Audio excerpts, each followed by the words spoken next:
the third hospital founded in the United States through a charter of the legislature by a group of Mayflower descendants in the first decade of the 1800s. All funds were donated, including a farm complete with cows and a bull. Its first patient was a tailor with the pox.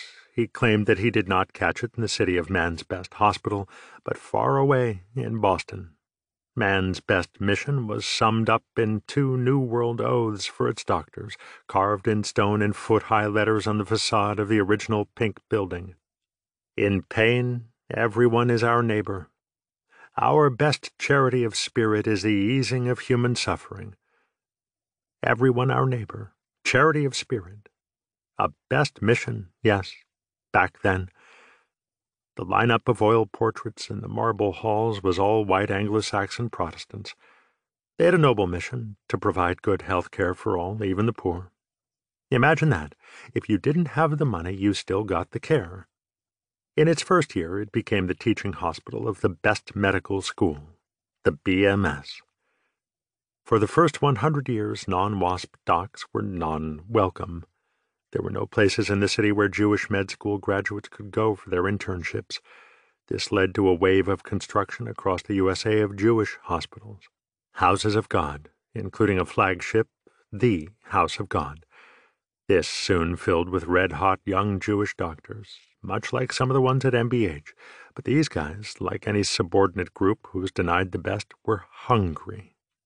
By some miracle, a recognition of their red-hotness, the house, too, eventually became affiliated with the best medical school.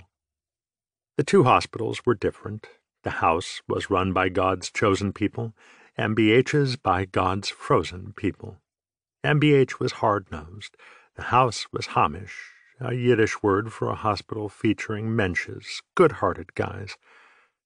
In the modern era, MBH had become a magnificent hospital in every way. But several years ago, MBH had been bought by Buddies, a corporate conglomerate of most of the BMS hospitals. Bought and being crushed under the deadweight of Buddies, a 73,000-week bureaucracy, filled, oddly enough, with bureaucrats. None of them provided any health care. This $26 billion cost center, this corporate whale, was inserted into the healthcare food chain between hospitals and insurance conglomerates for no other reason than cash. It had succeeded in its mission, using its purchasing power against insurance to get prices up, to monetize, to cost more. Never mind that in healthcare, value equals outcome over cost. Who cared about value? It became the biggest healthcare empire in imperial America. And so a great hospital, its great doctors and other healthcare workers, as well as its tens of thousands of patients, all of us became allies, as victims of Buddies. Being bled of cash by Buddies, MBH was soon deep in debt.